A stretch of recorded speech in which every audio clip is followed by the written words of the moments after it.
Bonjour à tous, alors aujourd'hui résolution d'une petite inéquation avec valeur absolue. Alors, je vais utiliser plusieurs méthodes, ça sera plus intéressant.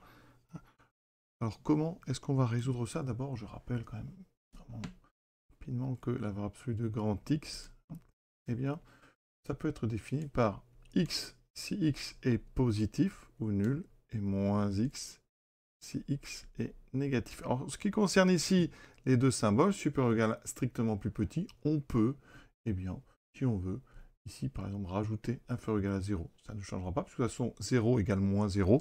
On pourrait aussi très bien imaginer ici un inférieur ou égal à 0, et au-dessus, un strictement donc positif, c'est pareil, ça ne change rien. Donc en général, habituellement, on va dire, on définit avec supérieur ou égal à 0 ici, et strictement négatif, mais on pourrait vraiment mettre deux symboles inférieurs ou égal à 0. Autre façon de définir la valeur absolue, je vous montrerai ça aussi, c'est la distance donc entre ce qu'il y a dans les valeurs absolues et 0. Donc ça peut être tout ça interprété sous forme de distance, ici sur une droite des réels. Voilà. Et on pourrait aussi utiliser la représentation graphique, parce que si on trace la courbe de valeur absolue, la courbe de la fonction qui a x associée à valeur absolue de x, c'est une courbe qui est vraiment une courbe de fonction de référence, donc il faut la connaître. Ici, vous avez la première bisectrice du côté droit et la deuxième bisectrice du côté gauche, ce qui fait qu'on a une courbe vraiment célèbre avec ici un angle, d'accord. C'est une courbe de fonction paire, donc il y a une symétrie. Et vous avez ici une fonction qui est continue mais qui n'est pas dérivable en 0. Donc toujours intéressant pour les contre-exemples. Donc on est parti avec cette résolution. Méthode 1, alors, valeur absolue x plus grand ou égal à un nombre a. Alors on va prendre a positif. Ça équivaut à quoi? Eh bien tout simplement, c'est que x donc soit est plus petit ou égal à moins a, ou x est supérieur ou égal à a.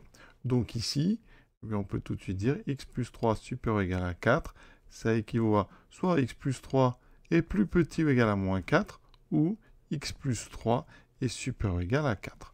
Je résous ces deux inéquations, x est plus petit que moins 7, ou x plus grand que 4 moins 3, plus grand que 1. J'obtiens donc une solution qui est une union, donc de moins l'infini jusqu'à moins 7, union 1 plus l'infini. D'accord? Ça, c'est la première méthode. Deuxième méthode, avec des distances. Alors, valeur absolue de x moins 2x plus 3, alors ça n'est pas une soustraction. Donc si je veux une distance, eh bien je vais utiliser le fait que distance entre a et b, c'est la valeur absolue de a moins b, ou de b moins a, c'est pareil. Donc ici x plus 3, il faut que je fasse apparaître une soustraction, donc je vais écrire ça sous la forme x moins moins 3. Donc ceci est la distance entre x et le nombre moins 3. Voilà, ça veut dire que je vais tracer une droite ici des réels, je vais placer moins 3, et je dois avoir la distance ici, donc entre x et moins 3, qui est plus grande que 4. Donc déjà, eh bien, je vais me déplacer vers la droite de 4 unités, donc je rajoute 4, moins 3 plus 4, ça fait 1, j'enlève 4, je me retrouve à moins 7, et je dois être à une distance donc plus grande, c'est-à-dire je ne dois pas être dans cette zone ici, d'accord? Donc je suis après ces deux nombres, comme c'est supérieur ou égal, je peux me situer sur ces deux bornes, donc je vais être ici, donc de moins l'infini à moins 7, ce qu'on avait trouvé tout à l'heure, d'accord? Et ici de 1 jusqu'à plus l'infini. On retrouve évidemment à chaque fois le même ensemble, moins l'infini, moins 7, union 1 plus l'infini. C'est une interprétation graphique qui est assez jolie et assez simple à comprendre. Troisième méthode, avec des courbes. Alors d'abord, on trace la courbe de la fonction qui a x associé x plus 3. On sait faire, c'est une fonction de référence, fonction affine, et ça donne ceci, d'accord? Donc, on donne l'origine C3, la pente est de 1, pas de problème. Moi, quand je prends un valeur absolue, qu'est-ce qui se passe? On rend les choses positives, donc toutes les parties qui sont déjà au-dessus ne vont pas être modifiées, donc en fait, cette partie-là ne va pas changer, on va la conserver. Et de l'autre côté, eh bien, la valeur absolue va multiplier par moins 1, donc on va avoir une symétrie d'axe horizontale, donc on aura ceci. Voilà. Et donc on obtient une courbe en V, mais qui a été tout simplement décalée vers la gauche de 3. Quand on fait plus 3 avant d'opérer une fonction, eh bien on a une translation vers la gauche de 3 unités. D'accord? C'est la même courbe que valeur absolue, mais décalée de 3 vers la gauche. Ensuite, on doit résoudre, on doit chercher quand est-ce que c'est supérieur ou égal à 4. Donc là, eh bien, ici, je trace l'horizontale d'équation y égale 4, j'obtiens assez simplement deux intersections. Et je retrouve, vous voyez ici, moins 7. Et je retrouve ici 1.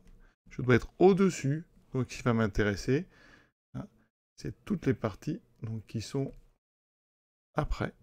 D'accord? Donc, tout ce qui est à gauche de moins 7 et tout ce qui est ici au-dessus. Donc, tout ce qui est à droite de 1. Et on retrouve encore une fois le même ensemble de solutions. Plus joliment avec GeoGebra, ça donne voilà, ceci. Vous voyez, ce rebond, en fait, c'est comme si on avait un rebond. C'est-à-dire que la courbe arrive et ici, il va rebondir sur l'axe horizontal et repartir. C'est vraiment assez sympa avec les valeurs absolues. Et donc, on a nos deux intersections ici, d'abscisse moins 7 et 1. Quatrième méthode, avec un tableau. Une méthode qui peut être utile quand les équations se compliquent un peu. Donc, qu'est-ce qu'on fait? On va faire un tableau ici. Voilà. On aura moins l'infini plus l'infini. On va d'abord s'occuper ici de la valeur absolue d'x plus 3. Donc, x plus 3. Donc, ici, il va se passer quelque chose en moins 3. D'accord. Alors, je vais mettre bien au milieu parce que... Donc, ici, sur 0.